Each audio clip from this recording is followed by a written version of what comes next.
You're listening to the Apple Insider Podcast.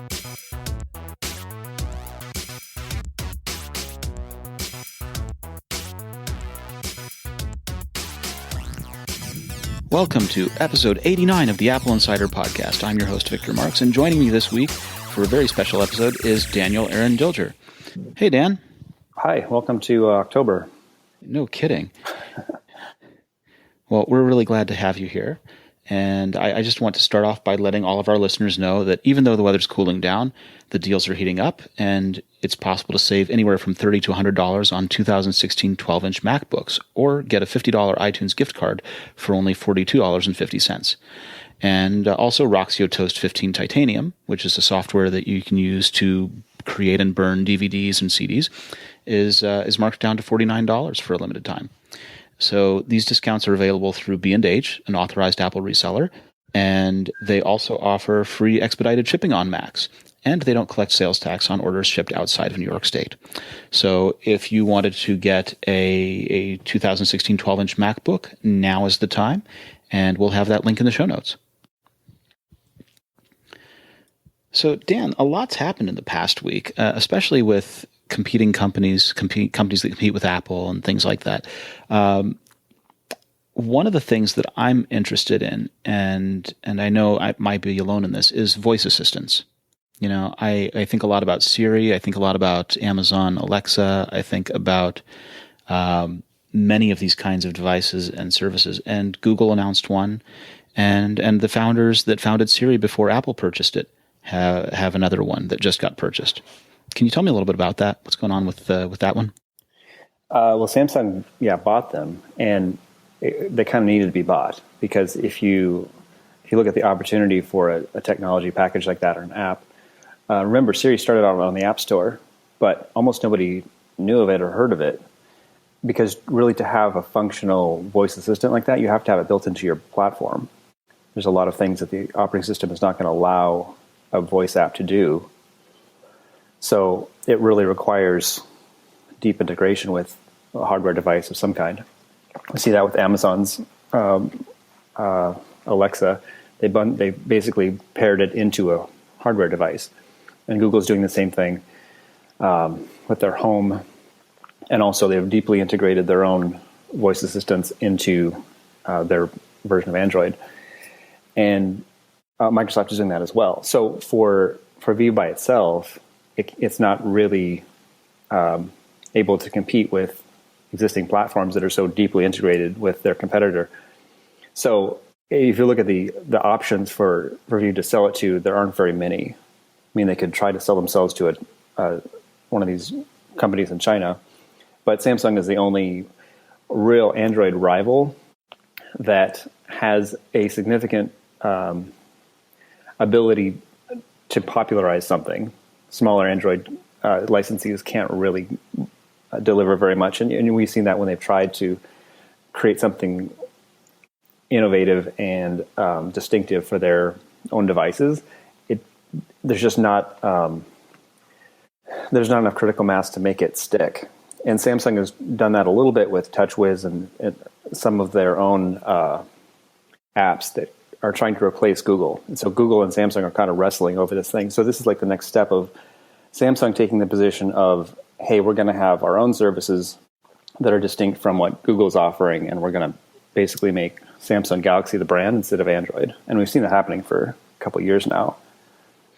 Now, does this represent a missed opportunity for Apple to reacquire the team and their new talent, their new product, after having made Siri and then left Apple? Well, you'd think of all the companies that knew what this company is trying to do and what their objectives are, Apple would probably be, the clearest idea, because these people were working at Apple initially when they were working on the Siri team. And the reason that they left, I don't know all the details, but clearly the strategic break between the two is enough to where they thought they could do something interesting outside. And we've seen that before where groups have left Apple or other companies. And sometimes it's, somewhat successful. Sometimes, often it's not. Often the companies that leave Apple, even Steve Jobs, he left Apple and started his own thing. And it was much more difficult for him to make any impact as a solo kind of act. And so with Vive, they're really positioning themselves as doing a lot of other things. And the commentary that I've seen about it is when Steve Jobs picked up Siri, he had a very kind of limited idea of what he wanted to deliver with it. It wasn't like, let's make it work with everything and have a whole, complex platform of third-party integration. It was, let's deliver a feature that will sell iPhones. And so you can see why the team would want to go outside to deliver a broader idea of what they could do. Yeah, well, the original Siri, before it became an Apple product, was a lot more aware of other services. It knew Yelp, it knew Uber, it knew a wide range of other services, and you could use it. You could say at the time, call me an Uber, and it would bring you an Uber. You could say, I need an Uber to some other place, and it would pick the place out of Yelp and get the address and directions and arrange that for you at the time. And this is back in the days where we were on an iPhone 3GS, and it was able to do this kind of thing. And they were using webhooks and all these other kinds of things that you had to do because they were in the app sandbox to be able to get to these other services.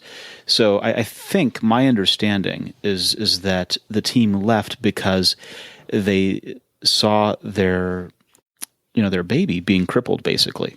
It had all of these abilities, and then all of a sudden all of the abilities were taken away. And it's taken us years to get back to that point where iOS 10 now allows for Siri to integrate with other things. Well, there's a lot of parallel examples of that in other features, especially on Android. For example, keyboards. Android had third-party keyboards long before iOS did. In other kind of plugin architectures, plugins for web browsers on desktop platforms, those didn't make it to iOS. And the reason they didn't was because of security and privacy, because there were a lot of these plugin architectures, including Siri, that were making connections to outside things. And if you just incorporate that into the operating system, suddenly there's an immense amount of inside doors that it makes a very complex security problem to patch and to secure. And what you've seen from Apple over the last several years, I think starting in 2014, when they introduced the idea of app extensions, is creating a secure way to allow applications or system applications like Maps to connect to outside services in a way that was useful, but wasn't a security hole. It was a known security interface. And so they've done it with, we've talked about this in every generation of iOS since. They've added new places where you can attach these app extensions to extend now Maps, and now you can extend Intents and Siri. And the fact that that wasn't done sooner is quite clearly related to that security issue. So Apple is creating the mechanism to securely do it before they launch it. And that's also kind of similar to how Apple delivered third-party apps, because other people were saying, "Oh, we can do this ourselves. We can, basically crack the security on the iPhone and pump apps into it." But that creates so many security holes that you aren't even obvious how to fix. So Apple waited until they added a lot more security infrastructure into iOS before even they delivered maps or apps on the second year. Yeah. So this Vive assistant was made by Dag Kitlaus, Adam Chair, and Chris Brigham. And Kitlaus has said that his goal is for ubiquity. He wants this assistant to be hardware and platform agnostic, allowing you to use it no matter where you are, what device you're using, what operating system is involved. And that by going with Samsung, they think they can reach that ubiquity. A lot of people are looking at this from the standpoint of integrating it into smartphones and integrating it into a standalone speaker, the way that Amazon and Google now have done, and the way that Apple is rumored to be doing. But one of the things that I'm wondering about is it going to get integrated into all of the Samsung televisions? Is it going to get integrated into Samsung Smart Things and tie that together with everything else? There's a bunch of different directions this could go, and it kind of depends upon how committed Samsung are to it. Well, yeah, kind of every company, especially startups, want to see their software used everywhere. And that's even Apple's thing is, they tell their people, it's like, we want to have the best product and deliver it so that everybody can have access to this technology kind of thing. But the reality is you have to decide what you're going to actually deliver. And just having a goal of being everywhere is not very good. Even Microsoft, when they were at the top of their game, they had this whole Windows everywhere strategy that didn't work. It was, even for Microsoft, they controlled everything, and they could not put Windows everywhere.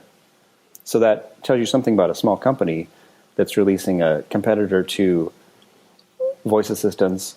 They're trying to find a platform. There aren't any platforms available apart from Samsung. So I don't think it's really a strategic decision to be with Samsung. I think it's their only decision.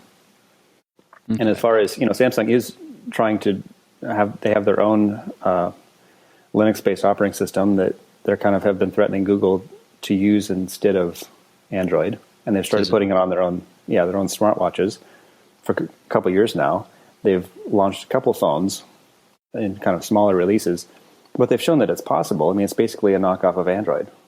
And so with more of their own control over the features that people think they need, a Siri type feature, they now have that under their own development, so that if they go to their own non-Android operating system, they can port it over. So it makes sense for Samsung to do that. In terms of, Samsung also makes a lot of other products. They make all kinds of major appliances, and they make everything from washing machines that explode to toilet seats. They have these bidet toilet seats that are really complicated. Do those explode too? Electronic? I hope not. I mean, I presume that the seat is heated. Do they catch fire? Well, it depends on if it's battery operated, I suppose. But you can sort of imagine how you could put voice control and all this stuff. But really, that's more of a application for something like HomeKit, home integration, which plugs into Siri, but it isn't part of Siri, and it shouldn't be. It should be on its own and work in the best way it can, and have Siri as an interface for that with intents. Well, so one of the questions then is does Samsung have a roadmap for all of this? What do we think that looks like? I've seen some of Samsung's roadmaps before. I mean, when they present it to investors or some of their stuff to the press. The most recent one that I really detailed, the way they expressed things was very, very sort of number oriented. Like this year we're going to have screens with this resolution. Next year we're going to have it with twice the resolution, and then in 4 years it's going to be twice more. And it's like you're talking about a cell phone with a 4K screen. What's the purpose of that? And same thing with other things that the company makes. They need to sell those things, but they don't really seem to deliver a good sense of what's going to make a good product. It's more just a feature package. And if the market rejects a feature package, then they come back with a different one. So like last year when they came out with I believe it was the S6, that they took off features that people like and people complained about it. So this year they put them back on, which is very different from what Apple does. When Apple makes a decision, they very rarely backtrack to say, oh yeah, I guess we'll change this around. Even though the media scrutiny for Apple is much more intense. I mean, people just really go on about how this needs to change and that needs to change. And, Apple doesn't really respond to that. Apple doesn't say, oh, yes, you're right. We'll do it like the way you think. We're going to put the headphone jack back on now because, it must be a good idea if you're saying it repeatedly. Well, the early days, I guess in 2010, 2011, I can recall a time where they backtracked on a decision because it was easy to do the backtrack. There was no great penalty for doing so. And it was the iPad side switch had been mute, and then it became lock rotation. And there was sort of this back and forth about which one should that switch be assigned. And they just kind of punted and made a software choice. Yeah, I mean, there's a number of, that's basically a system preference. There's a lot. Right. They originally took away mute and made it lock rotation, and then after an outcry, made it available again. But that's not the kind of decision that you stand up and stake your life on, where the headphone jack, because it's a material cost and it's a thing you can't put back easily, is one you're staking your future on. Yeah, and it's part of a strategy that relates to a lot of things. I mean, it's not just we're going to get rid of the headphone jack, but it's also we think moving to wireless audio makes more sense. We're going to keep a jack on there so you can plug in headphones if you want, but we think most people are going to be moving to wireless in the future. And on top of that, having fewer jacks on it means that it's easier to waterproof. It's easier to put more stuff inside, whether it's battery or the Taptic engine or whatever they want to do. So it's not just a yes/no decision. Should there be a headphone jack? Which is how, in Google's presentation of the Pixel, they were like, "Oh yeah, we have a headphone jack on here," and it's like, well, what did you give up for that? Not new. You don't have a lot of these other features that Apple got by getting rid of it. So you're saying you have this headphone jack, but what you're really saying is you didn't put in the effort to do any of the things Apple's done with iPhone 7, whether it's Explore haptics or having water resistance or any of these features that are kind of dependent on. There's also no effort to make Bluetooth headphones easier to use than they are. So it's kind of strange to emphasize, yes, we have a headphone jack. Well, the last time that Google attempted to make Bluetooth easier to use, they incorporated NFC into it. And the tap to pair. Configure. Yeah. And I have a hard time imagining them working to put NFC into headphones and requiring everyone to do that. I don't think that's their game. But you raise a good point about all the things that they didn't put into it. I think part of the problem is that many people who aren't you and I gloss over all of the changes in the new iPhone. Oh, it's a new iPhone. Well, what's different about it? Well, it's got a better camera. Oh, it's waterproof. And other than that, they don't think about the haptics. They don't think about barometric vents. They don't think about any of the other things that go into it that explain why the headphone jack came out, right? They're just all focused on the easiest to discern things, and otherwise it's probably about the same. Would you agree with that assessment? Yeah, and part of it is sort of an echo chamber of anti-marketing, because you see there's a number of people who just are really working to sidetrack Apple. And so they come up with an idea and they just repeat it over and over and over again. And the headphone jack is the most obvious example of that this year. But things like Bengate and other, they crisis, they give it a cute name.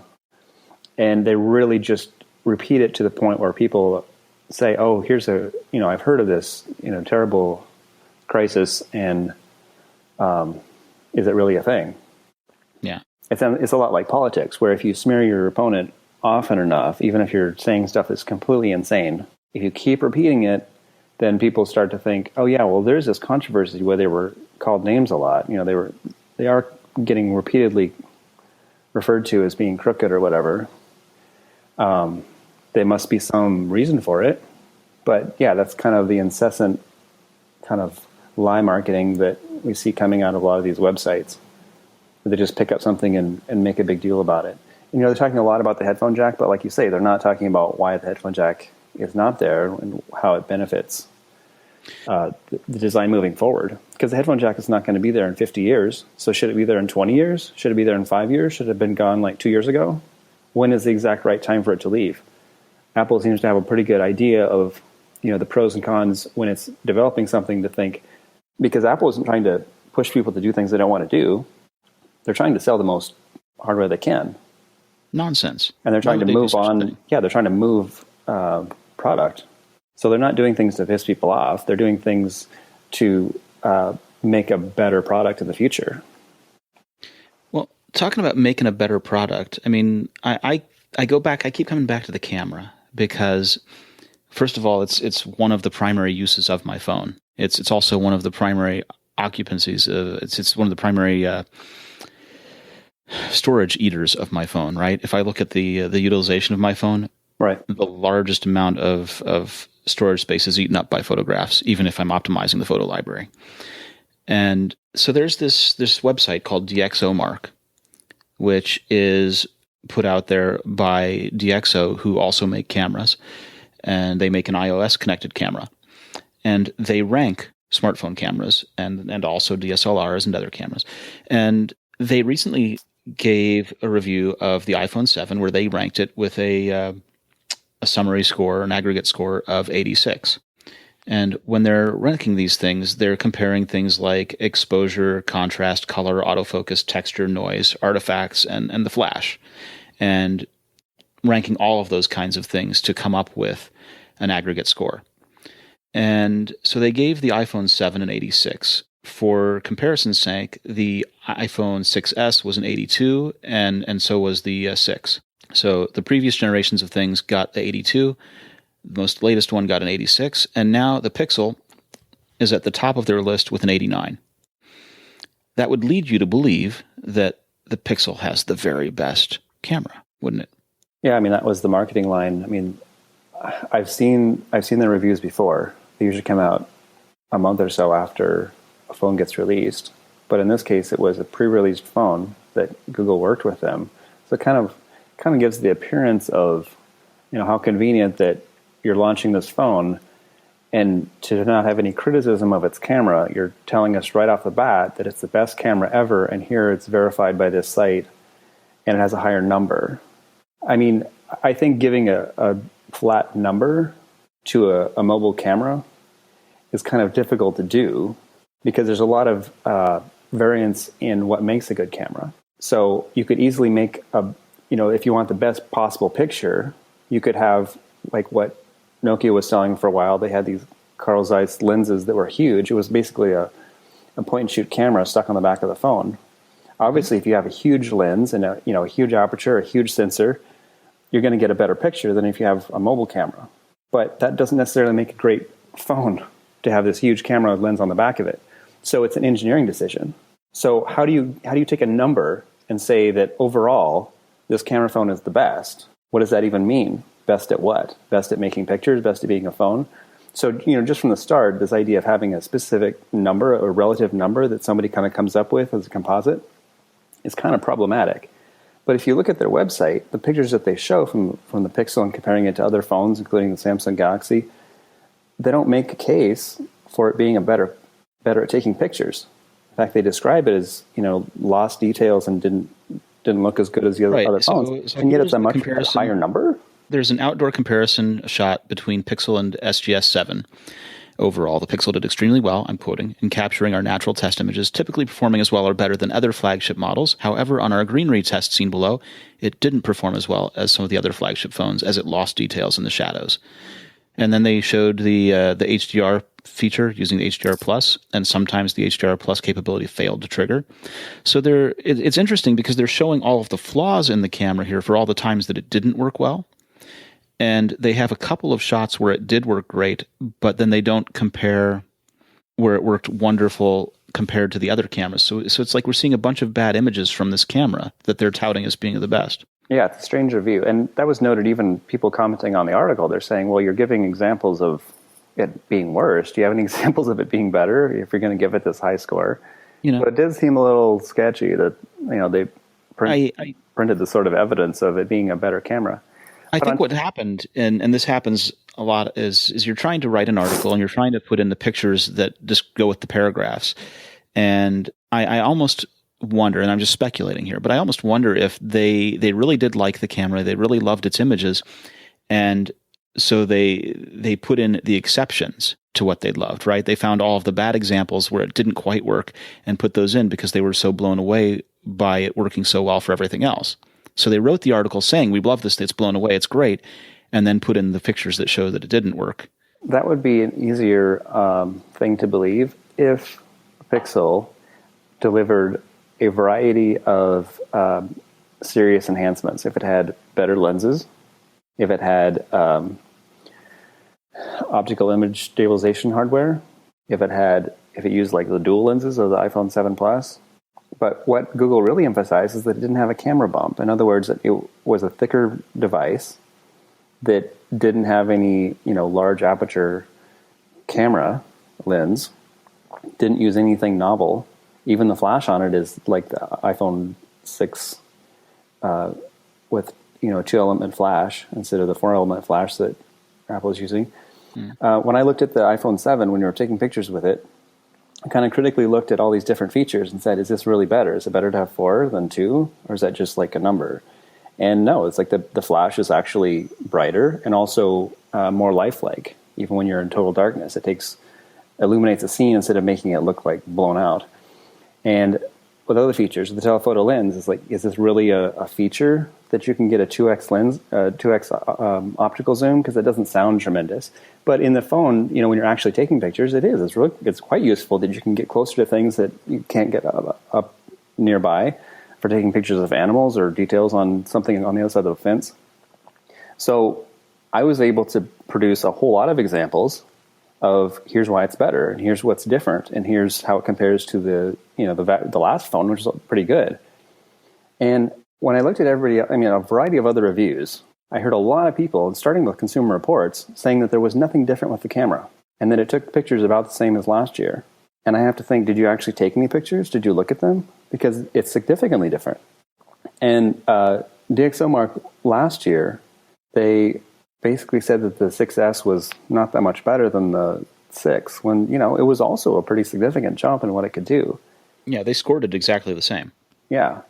And so you have to wonder, it's like, what does your numbers actually mean? Is it kind of relative to the competition of the moment? Is it on some sort of real scale of, this close to being 100% perfect? So the numbers that they're using don't reflect any sort of, it doesn't seem to be useful information to just give a number. Because what does that mean? Does that mean it's that number as a percentage of what else was being sold in 2014 or 2015?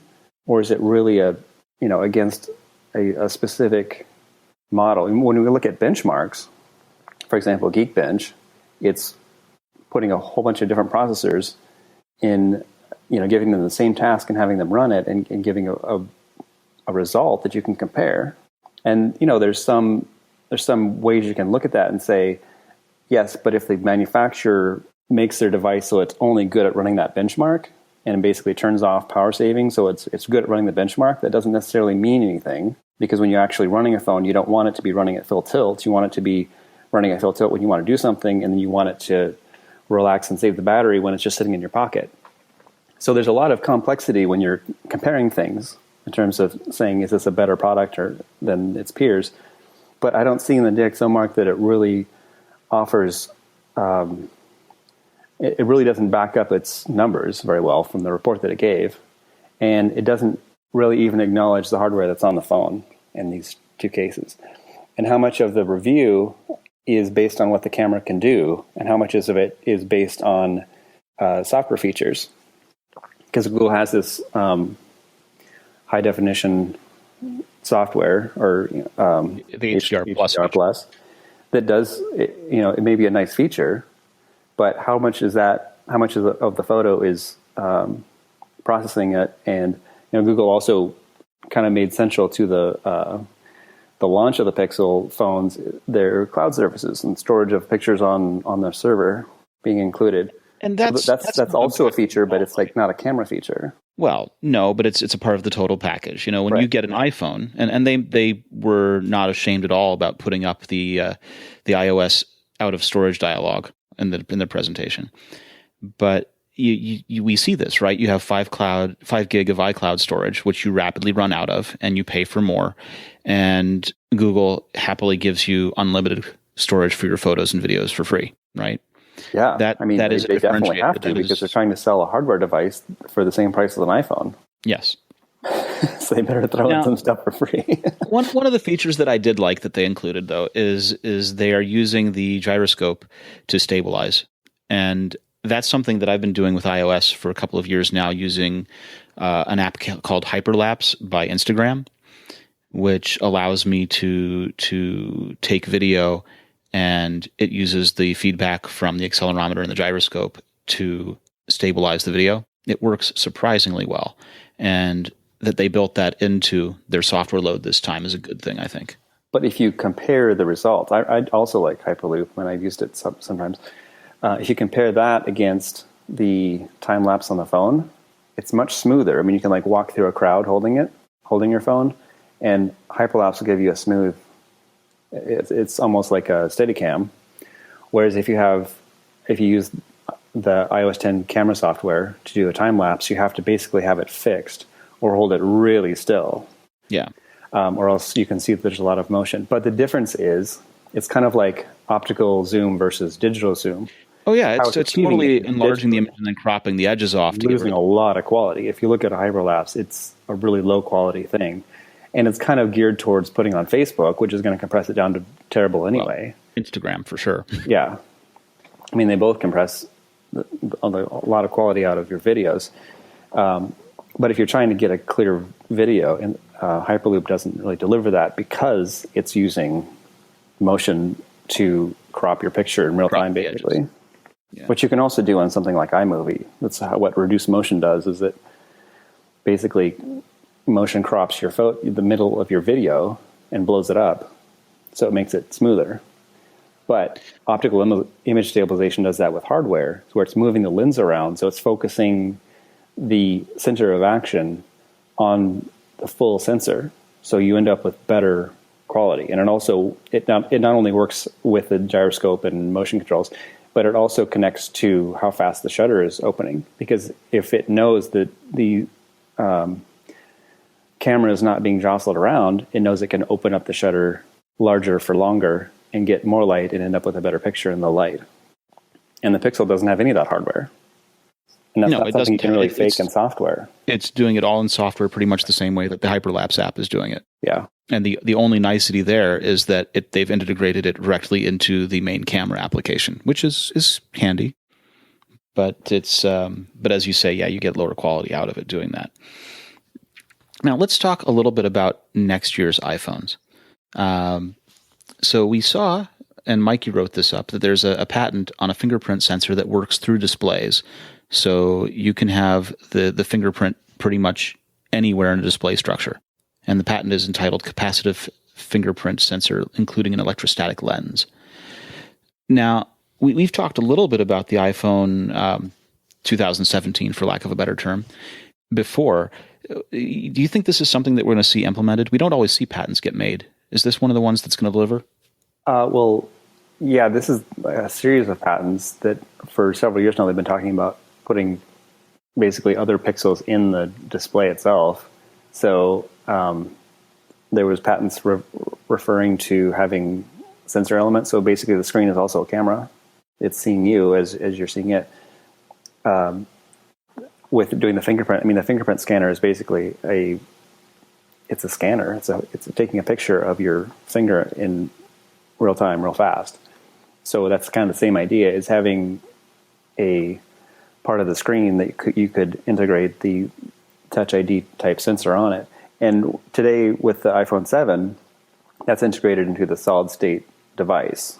So they've taken out the part where it has to move. So they're paving the way for that to eventually happen. But I think it's kind of soon to suggest that that's going to happen next year. If you look at the iPods, how fast the click wheel changed. The first one was mechanical, the second one was capacitive touch, and the third one, they changed it even more. But moving from a touch button to an integrated into the screen button surface seems like a pretty rapid jump to make within 2 generations. I would kind of doubt that would happen within the next year. You think there's a longer progression at work here? Unless there's some incredible benefit to doing that. If you can change the shape of the phone, and it could, it would make sense that they could do it in one generation if it was necessary. But I'm kind of looking to see what would be the real benefit of doing that. What is the benefit to remove the? I've heard people talking about remove the chin, get rid of the whole part of the bottom, and you have a smaller phone where the screen is kind of the whole front of the device. Mm-hmm. That's something that would be facilitated by integrating the touch button into the device and having a taptic engine behind it, so it feels like a button when you press it. But yeah, it's not clear to me. I'm not saying it's not going to happen. I'm just saying, or I'm not saying that it's my opinion that it's not going to happen. I'm just saying it would be surprising if they move that rapidly to roll out something, because there is significant cost involved in radically changing the structure of the phone. Well, that's the rumor. The rumor is that for 2017, and this comes from Ming-Chi Kuo of KGI Securities, who we've quoted here on this show before, that the phone is likely to be a scratch-resistant all-glass finish for both the front and back of the device, with stainless steel edges for premium models, aluminum for lower models, and that an all-glass casing is not possible currently. A metal frame surrounding is necessary for structural design, but the speculation is that if there's a glass front and a glass back and it's an all-glass thing all the way around, that integrating the home button into that is a part of this, that you get a edge-to-edge OLED display, concealing the home button, the Touch ID integrated into the thing, and the earpiece and FaceTime camera somehow beneath them as well. Yeah, I mean, that's what we've been seeing these reports for some time now. This isn't the first time that that's been suggested.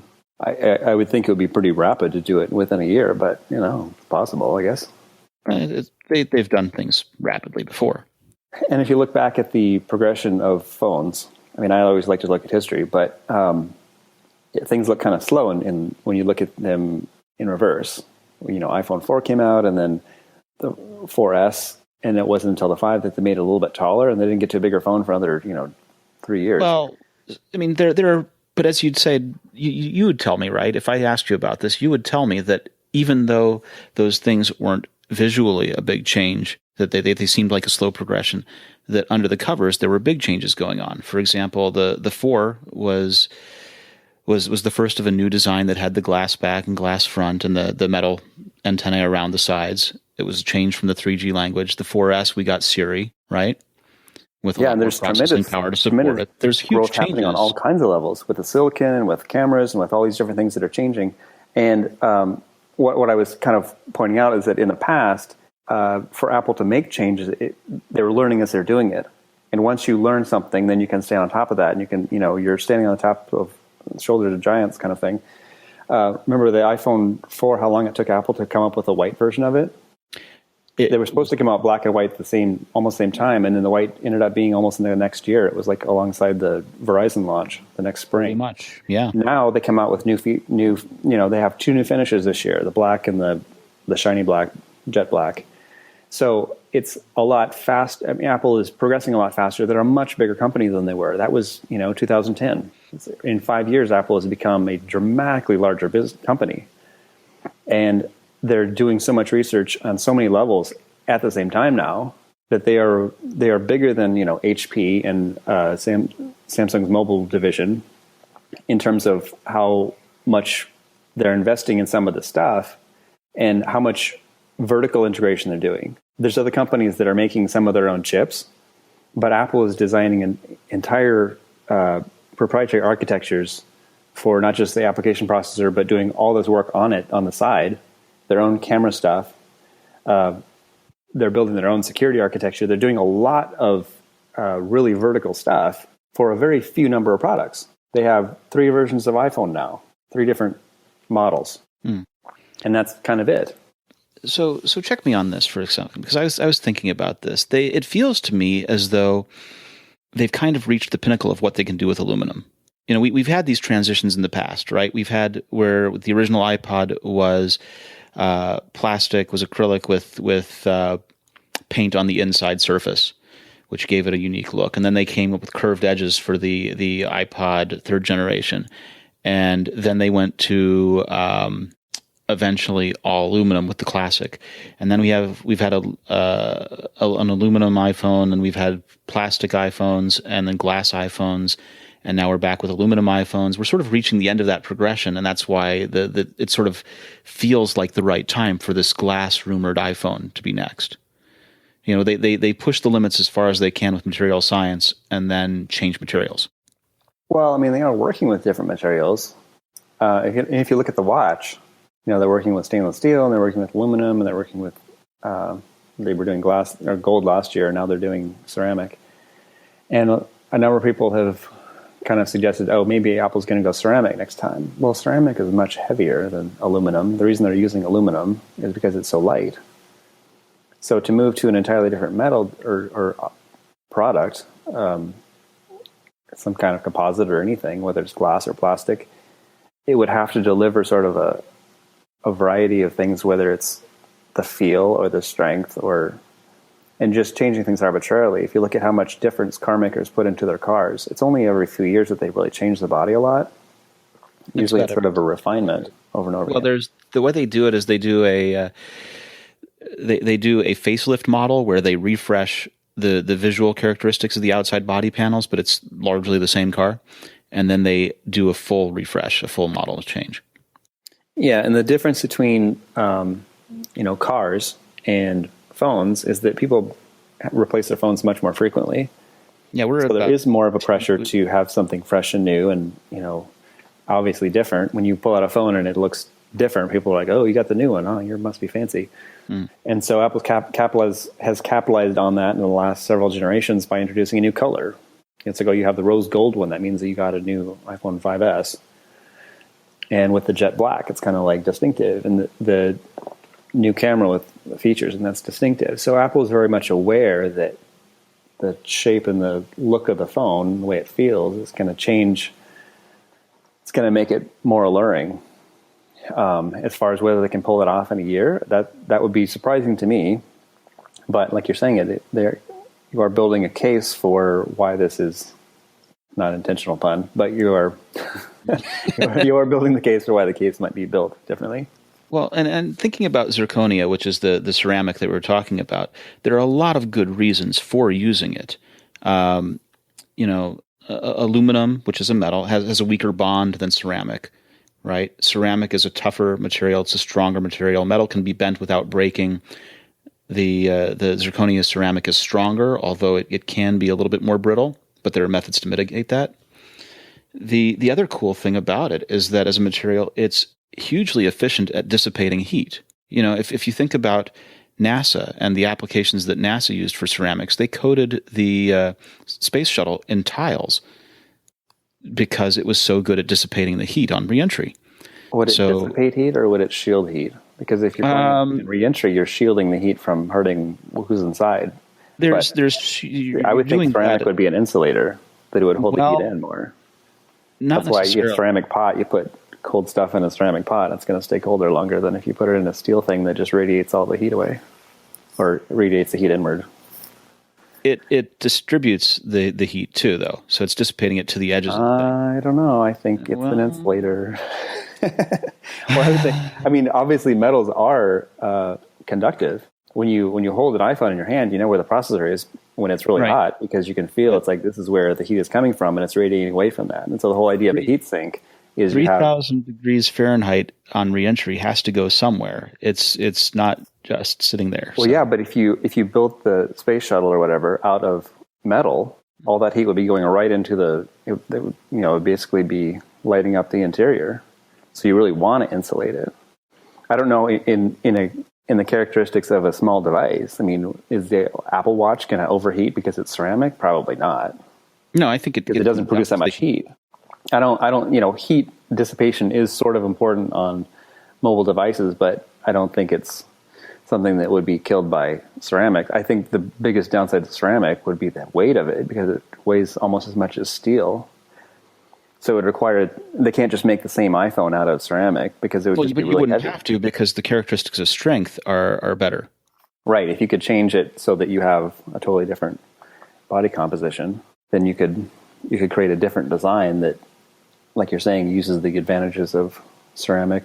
Being able to have radio going through it is a primary example of that. If there's anything we know, it's that they take advantage of the capabilities of the material they're using. You certainly the other thing it facilitates is, just like on Apple Watch, you could do induction charging through it.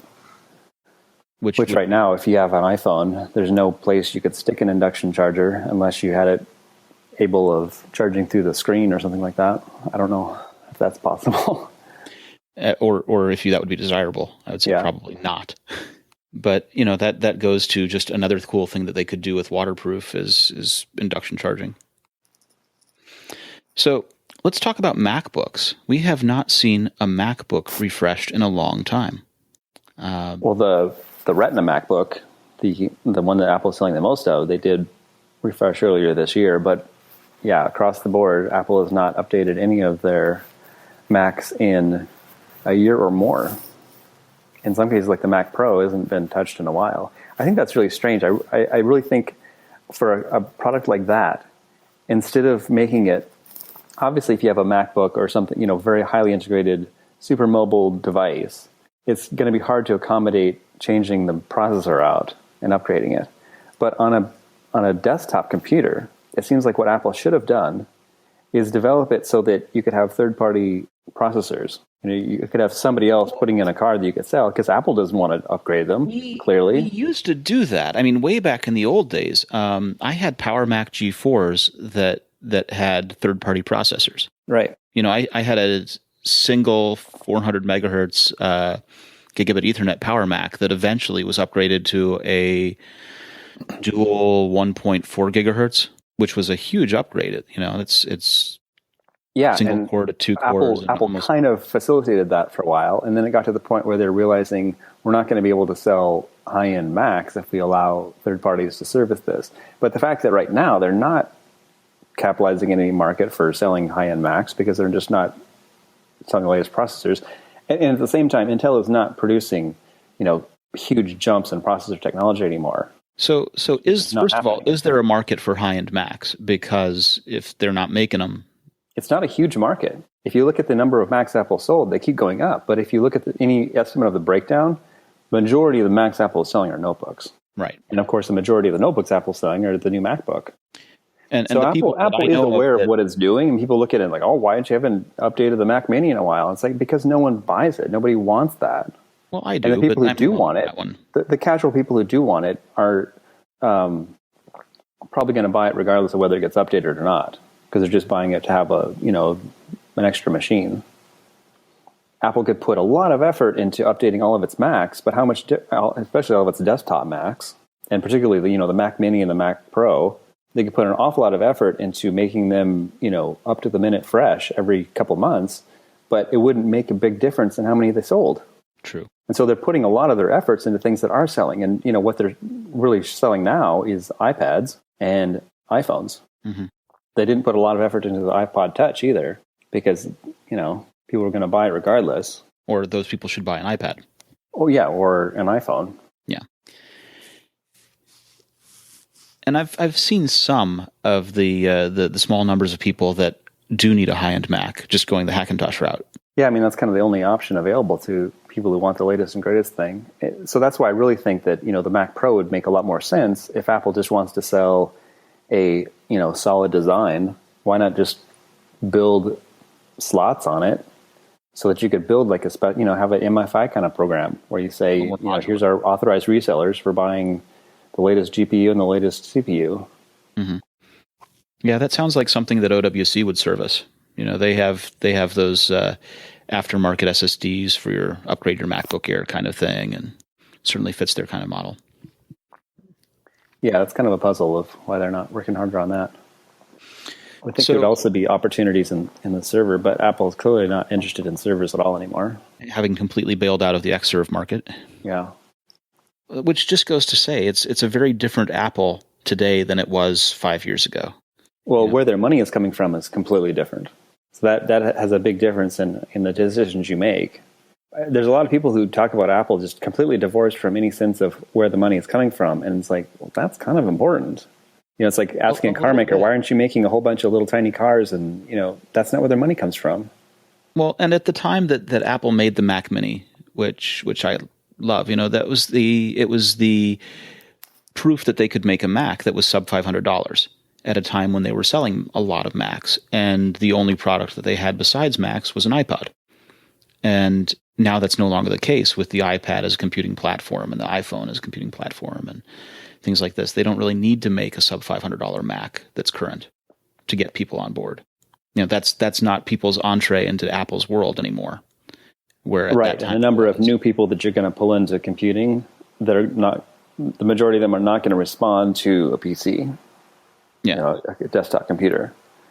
There's a whole generation of particularly older people, but also, you see just among young people, they know how to use an iPhone.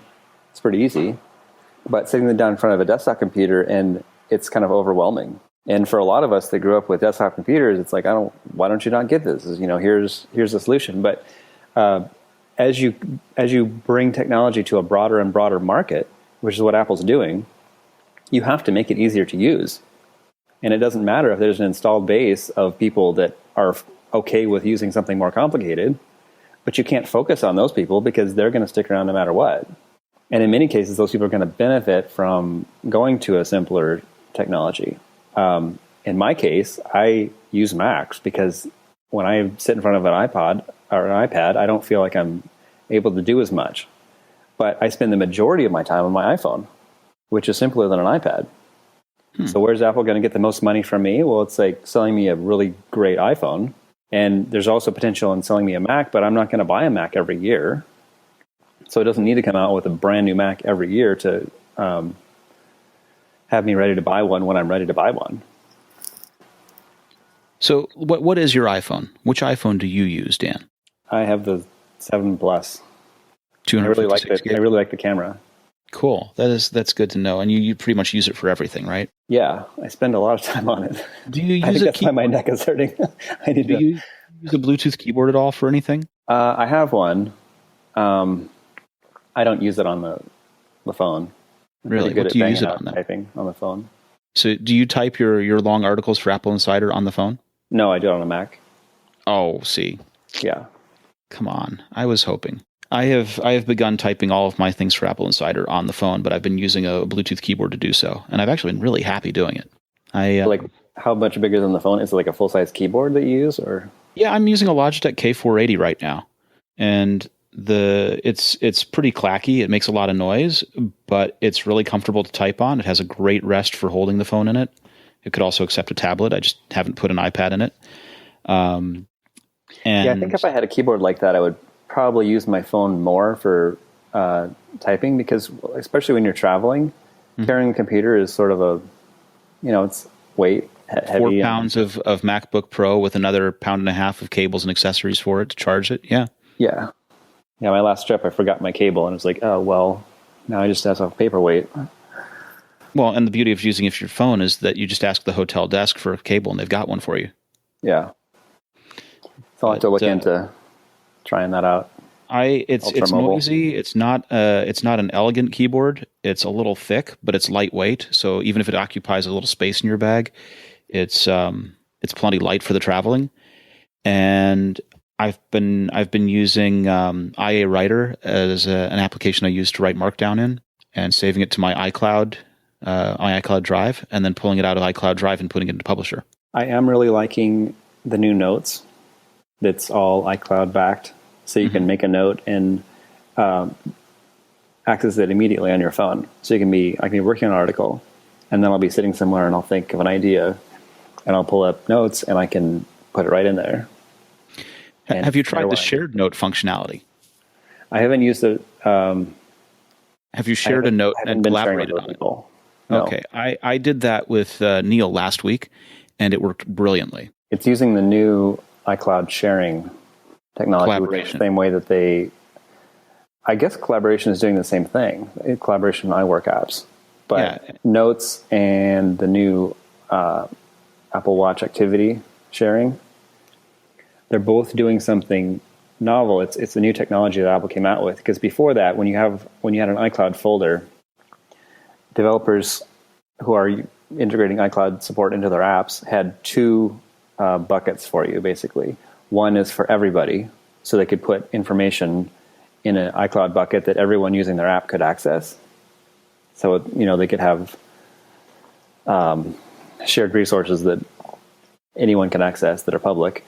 And you had your own.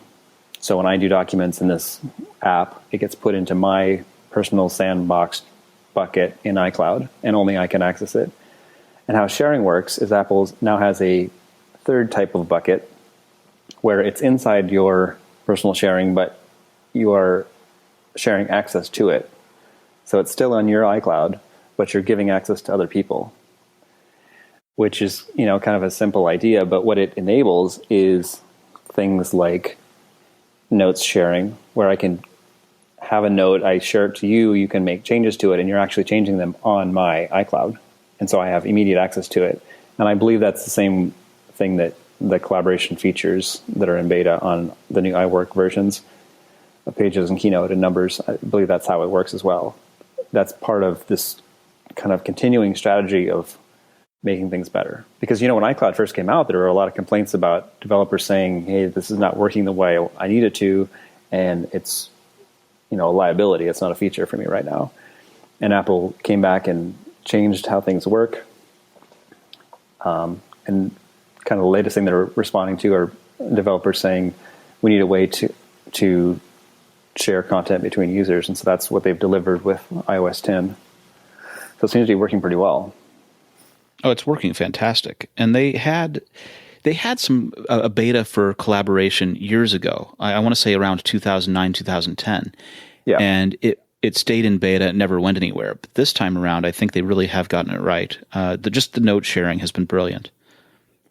Yeah, they had a plan for a while. They called it iCloud. What was it? iWork.com. Yes, it was going to be a well, that was the thing second you paid for. iteration. That was the second iteration of it, but it didn't quite get there. Yeah. So over the past 5 years, a lot of things have happened, and one of the ones that we're remembering today is the anniversary of Steve Jobs passing away. And you wrote a piece for AppleInsider. Why don't you just take us through that piece and what's on your mind? Well, I started thinking about. There's always been a lot of discussion about how Apple would fall apart after Steve Jobs because it didn't have this visionary leader. Even though all the rest of the companies in the world, they don't have visionary leaders. I mean, who's the visionary leader for Samsung? Or Google, for that matter? They constantly shift who's kind of in charge, and the people who are in charge don't seem to be in Sergey are charge. certainly visionary. Yeah, but I mean, what are the visions that they're dropping out here? They're busy working on extending human lifespan and internet access for all via floating balloons. Yeah. And ending car crashes by having all cars be automated. Yeah. So a lot of that is the very similar. One of the points I made is very similar to what Apple was doing after Steve Jobs left, and there wasn't somebody saying, "Here's the vision," and it's not only smart. It's by also left, finite. you mean 1984, right? Yeah, Jobs left Apple in 1985 or 1986. Okay. So when Jobs was at Apple, he was kind of learning. He was, quite young. I think he was 30 when he left.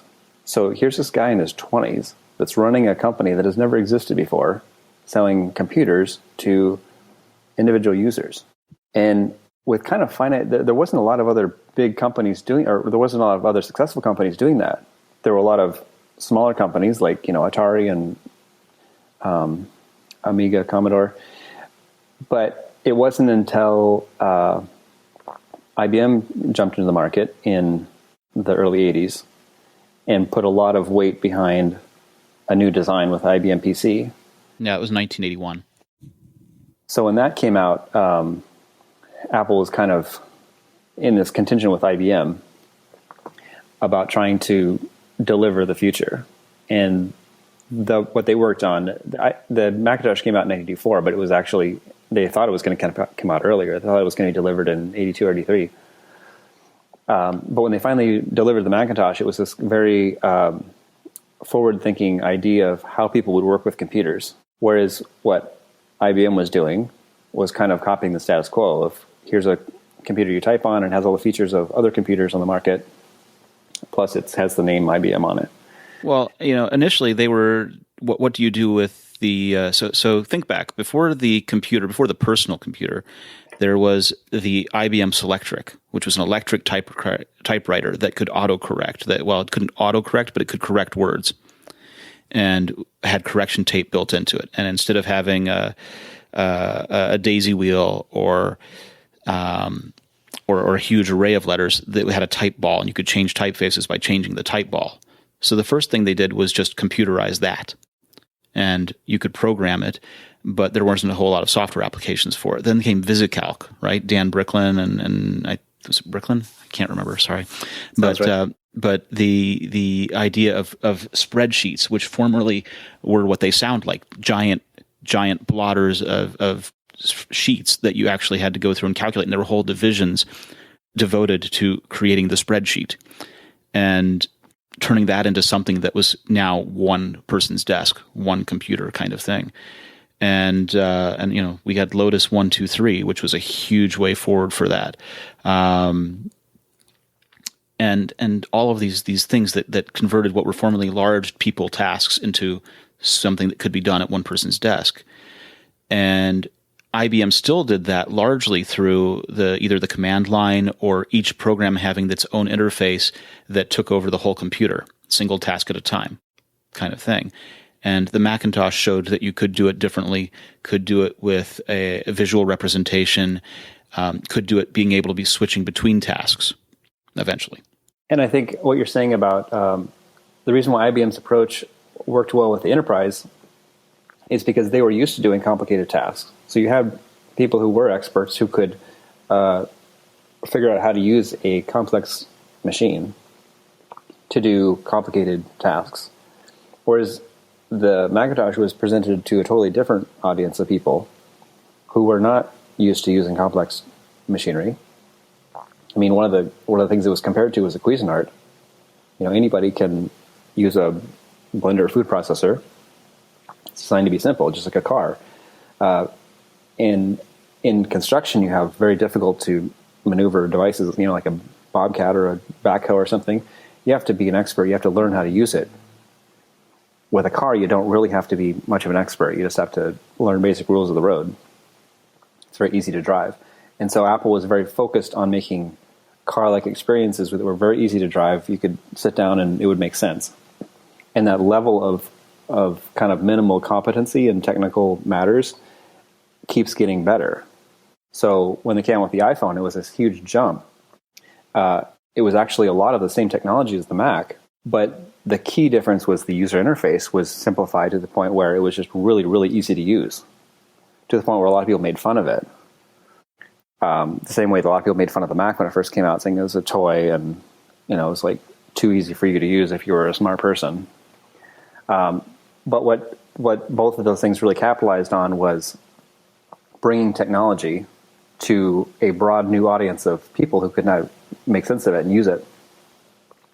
And Steve Jobs seemed to be very good at knowing how to take really advanced technology that other people had developed and apply that in a way that regular people could use. And it was evident in the Mac. And then when he left to create Next, it was also designed to be easy to use, but it was doing a lot more powerful things underneath. Still a desktop computer. Whereas at Apple, that sense of producing devices for people to buy was still there, but there wasn't the same sense of how do we take something and make it really useful and broadly applicable to a lot of people. And so the Macintosh kind of just stayed there, and they did a lot of work with other companies, and they made a lot of partnerships with IBM and other companies to develop a variety of different ideas about how things could be. They were working on all kinds of things, VR and all these different things, but it didn't ever really amount to much. And even their strategy for the Macintosh kind of stayed static for many years. Well, a lot of people had a hard time figuring out what the balance is and what the transition is from home computing to work computing to enterprise computing. This is something that even IBM was challenged with when they were working on OS/2, for example. OS/2 was IBM's operating system around 1990, 1991, 1992, although it didn't really get good until a little bit later than that. But early on, people used Windows at home, Windows 3, 3.1, 3.1.1 kind of thing at home. And IBM had the idea that you would use OS/2 at work. And they made it so that you could run Windows programs within sort of a shell at work, the same way that OS X used to run Mac OS Classic within a sort of a shell on those Macintoshes about 16 years ago. And that strategy totally fell apart for IBM because what they learned was that people wanted to use the same technology that they used at home in the workplace. They didn't want to use something that was more serious or more enterprise ready. They just wanted to use the same thing. And the industry's been surprised by this time and time again. They were surprised by it a few years ago with the prevalence of the iPhone and people insisting on bring your own device because they wanted to carry their same iPhone from home into work. I would say that iPhones broke into the... I was kind of working in IT when that was starting to happen. And kind of the big push was that it was so much better. It was just so incredibly better than both BlackBerry and Windows Mobile in terms of usability. And there were a lot of people that really liked BlackBerry. I don't know anybody that liked Windows Mobile, apart from people that were just trying to roll out Microsoft technology. I mean, even people that were total shows for Microsoft were not very enthusiastic about Windows Mobile. Those were the guys I was going to point out. The people who, first of all, had job security based upon it and could set their admin policies for it. Yeah, so they saw, it's kind of like, here's what Microsoft is doing, and we want to be part of it. But, apart from that, the devices were terrible. I mean, they were really, really awful. And The Palm hardware that ran Windows Mobile wasn't that hideous. Yeah, but running Windows Mobile on it was, huge.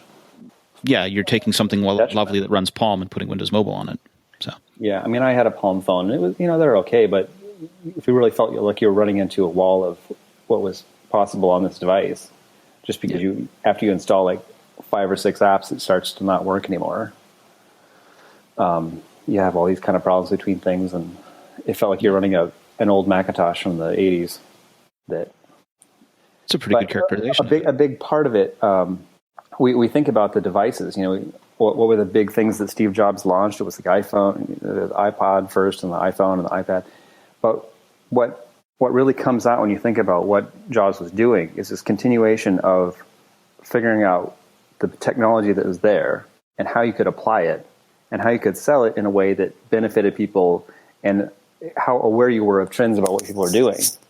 And when the 2000s started, Apple started investing tremendously in mobile devices. So it was laptops and it was iPods. And those two things started converging together to the point where you could have more and more technology from a desktop Mac kind of device in a small iPod style, product. That resulted in iOS and the iPhone and eventually the iPad. But it was really a continuation of the things they were working on and looking at how do we make things more mobile? How do we support these with technology? How do we develop this technology incrementally to get to where we want to go? So it's not really so much about the introduction of a specific hardware model or how many times that's refreshed or how many times the form factor is dramatically changed. It's this continual incorporation of technologies that work and make sense, things like Touch ID that make security so much better, and also enable things like being able to have your bank information on your phone and make a purchase without worrying about your phone getting stolen and suddenly anybody else can be you and just take all your money.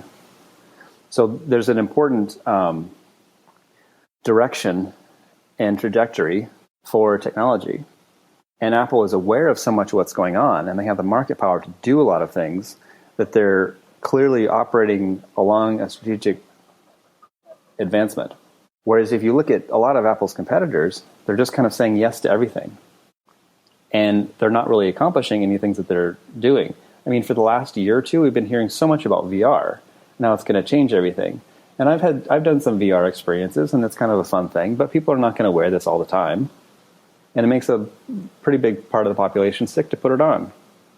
So that, there may be some benefit to it, but it's not the next iPhone. Well, it's domain specific where the benefits really are, right? If you're doing... Yeah, but it's being sold as being like this huge, this is where everything's going. Oh, yeah. It's being sold. I was in a meeting, and a fellow who was from a VR company told me that we were going to enter a world where everyone wore these all the time, that they carried a set with them everywhere. And it doesn't pass the smell test yet. It's ridiculous, and the benefit isn't there for it.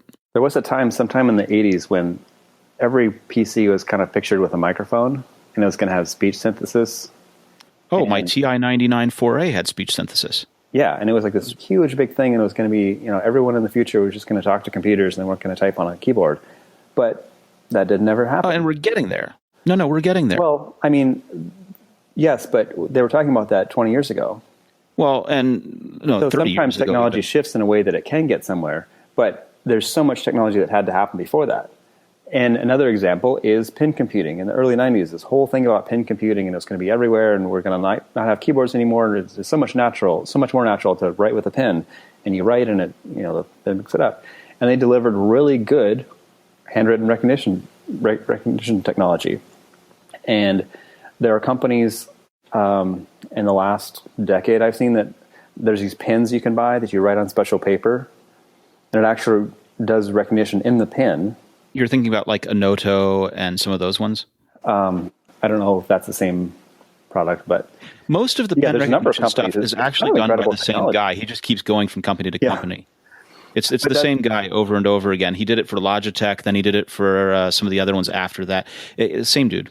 He just keeps reinventing it. But it's a good example of a technology that isn't really going to stick. Even if it seems cool, it's not going to change everything. Well, It's entirely possible that we get to a voice first kind of interface. We're creeping towards it with Google Home and Alexa and Siri. And what happens next is voice commerce, and we're getting to that with Alexa and ordering stuff. But it's early days. It remains to be seen if it's novelty or if it catches, but that's kind of where things are creeping towards. That experiment. We've seen a number of examples of technologies that were promised as being, this is going to change everything and everyone's going to do it this way now, and it didn't really happen. I mean, if you look at like 3D televisions, and then it was 3D phones, 3D cameras. Touch screens and refrigerator doors. Yeah, I mean, there's a lot of things that are being thrown out there that just because you can throw something out there doesn't mean it's going to change the world. And it's interesting, Tim Cook keeps talking about how AR is going to be a bigger deal than VR. This idea of layering experiences on top of what we're seeing. And, basically using this handheld computer that we all have now with a camera on one side of it, you can hold it up and look at a variety of things and get information on it. That seems very useful. Installing that onto a fabric pair of goggles and sticking it right in front of your face. I don't know, maybe it would be fun to play some games on that, but that's not what we're going to be doing. I think, hold on a second, because I want to say this and you can tell me what you think. But augmented reality, we think of it classically as being things visually layered over the reality that we're seeing in front of our eyes. I think it can be broader than that. And I think that if you have, say, the Apple EarPods in your ears and are talking to someone and you're getting extra information that supplements what you're talking about as you're speaking about it, that is also augmenting reality, but it's doing so in a way that is less intrusive than having something in front of your face. Right. If I'm speaking with you and I get a prompt in my ear that reminds me that you used to work in IT and you had this experience with Windows Mobile, and I can refer back to that, now I have specific information that's augmented my ability to communicate with you. It's not the classic AR that we talk about. It's not the AR people think about when Tim Cook says it. But I would argue that it's still an augmented reality. Yeah, I think the AirPod is very much an example of, there's a reason why they're pushing that. Because if you have an earpiece in your ear all the time, you can respond to things like you're talking about. You can ask Siri questions and get information about things. And the watch is another example of a wearable device that you're getting information in sort of a, less overt sort of way. You're not sitting there looking at a screen. It's subtle. Or sitting in front of a computer. You have it on your wrist, and you can immediately, within a couple of seconds, see, typically the time, but also you see what's on your calendar coming up, and you see what your body status is. And, there's all these things that you can present in a very quick sort of way that when you start linking those things together, your small screen in your pocket, the headphones in your ears, and, a device on your wrist, you can start doing really interesting combinations of those things. So the things that Apple has been working on in terms of continuity and super mobility in terms of battery, having small devices that can run a long time on a battery, those are all combining to what you're talking about, augmented reality in a sense that's not just overlaying graphics on a video, but it's sort of kind of omnipresent technology. So what would you say is if you had to tell someone, just in a brief way, what is the lesson of Steve Jobs, and what should we learn from Steve Jobs in the 5 years that we've been without him? Well, I think Apple, before Steve Jobs died, he put a lot of effort into sort of kind of codifying what worked, because he had so much experience and so much vision of what was happening in the tech industry for his entire life. And I think he also had a unique way of looking at things. So kind of combining those things together, and there's an entire university inside Apple that teaches people how to think like Steve Jobs. And one example that I pulled out in that article was this ability to define objectives, that saying no was really an important part of design and engineering. And when you say yes, it sounds like you're being agreeable, but what you're really doing is not committing to anything. And so when you hear Microsoft and Samsung and Google, and they always say yes. Microsoft's whole thing about there's no compromise here. This is a no compromise Surface experience. Right, it's a device that does everything. It's a laptop and a tablet at the same time. And it's like, well, you can't have both of those at the same time and have to be good at both of them. And, things that Google is doing where they're saying, yeah, you can have this and you can have that and all the freedoms of Android. It's like, well, those freedoms are also limitations. And what Apple has done, and quite the examples, particularly since Steve Jobs passed away, there was a lot of scrutiny into, is the next iPhone 5, is it going to be something that Jobs would have done? And when iOS 7 came out, and it's like, I don't know if Jobs would have liked this. And there is some question. It's like, would Jobs have liked iOS 7? Because his kind of visual appeal, what he built in Next and what he built when he came to Apple with the early Mac OS and the Aqua look, and what was on the first iPhone and iPads, was a very kind of a very slick looking, very photorealistic appearance. And iOS 7 was a stark break from that. It was very different from what had been done before at Apple. And it was probably not what Steve Jobs would have laid out. However, it did reflect the way Steve Jobs looked at things in terms of having things be ultra simplified to the point where your brain isn't like looking over the display and trying to interpret what all these things mean. It's just very clear. Here's a button, and it doesn't have to say it's a button. It's just, it's a button because you've seen it on the web that when something is another color, it's something you can touch and it'll do something. And the kind of using underlying technology like blurs and animations and things like that to in a very simple way back up the sense of what's happening on the screen. So you have a strong sense of what context is. So when you flip up Control Center, you have sort of a overlay that you understand that you're looking at a fictitious representation of a thing that's flipped up over your screen, that when you dismiss it and it goes down, you understand where it is and how you can get back to it.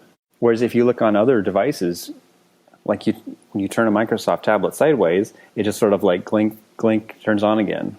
There's not that sense of flow and motion and effort because they don't care about the details. And so it's kind of like this juxtaposition of really rich technology and complex ideas to create something that's very simple and very intuitive.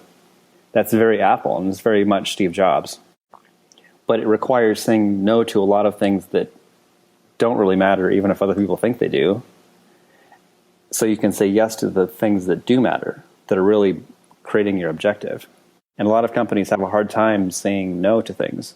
I mean, you look at Samsung's tablets. They have a tablet in every size, every 1/10 of an inch, from 5 inches to 12 inches, 13 inches, or whatever. Apple has 3 tablet sizes now, and they sell the most tablets in the world. They sell more tablets than anybody, but they only have 3 form factors. So and that's a big part of their success because they don't have to support 14,000 different models of Samsung phones. So it's much easier to deliver software, to update them all. It's much easier to deliver things like CarPlay or HomeKit that work with all the devices Apple sells, because they don't sell a tremendously huge variety trying to figure out what people will buy. They confidently say people will buy this one because it's the right size for a tablet, and people will buy this larger one because it's the size of a more of a desktop Pro environment with the big iPad Pro. But there's not just like a whole bunch of let's throw a bunch of stuff out there and see what will sell because we'll say yes to everybody. So I think one of the strongest things that Apple has learned from Steve Jobs and has continued successfully is this ability to say no. And Apple's executive team keeps repeating this idea that, we don't. Tim Cook would say that he's proud that all the devices they make will fit on a table, kind of thing. And the idea behind that is there's a lot of things we could be doing that we're not going to do because that would be a distraction and it wouldn't make money, but it also wouldn't further it would slow down their pace of what they are able to do and the more important things that they're able to do. So, Apple could make printers, they could make standalone cameras, they could do a lot of variety of things. The things that, for example, Samsung is doing. Samsung is making everything, but it's slowing down their ability to really be innovative in a way that matters, because all they've ever done in smartphones is copy Apple, and before that, copy somebody else. And a big part of being innovative in a creative way is saying no to a lot of distractions so that you can focus on what's important for moving things down the road. And that's something that Apple's always been good at, but it's also been something that Steve Jobs has always kind of been involved in why that was happening. And I think now Apple is figuring out how to do that without Steve being there. Are you still there? All right. I wasn't sure if you'd left. Well, I didn't leave. It's just that we've had good. a little bit of connectivity issues where you've been bouncing in and out, and I've been trying to follow along. And sorry. So I just wanted to make sure that I didn't interrupt the end of your thought there. Okay. Well, let's wrap this up. Dan, thank you so much for joining me for this podcast. Where can people find your readings and read more from you on the internet? I'm writing for AppleInsider, of course, and then I'm on Twitter at Daniel Eran, E-R-A-N. And we're also, I'm putting photos into our Instagram. It's AppleInsider_official. You can check that out. And we're putting up pictures of things the iPhone 7 camera can do, and other examples, products, retail stores, things like that. Anything that is of interest to Apple's ecosystem, we try to put in there. Excellent. So yeah, I want to encourage all of our listeners to check out our Instagram feed. It's AppleInsider_official. And also, if you've enjoyed this show and if you've enjoyed Dan and I talking, please feel free to leave us a review on iTunes. We do appreciate it. This has been the Apple Insider Podcast. I'm your host, Victor. And if Dan Dilger comes and joins us again next week, we'll be sure to talk about it then.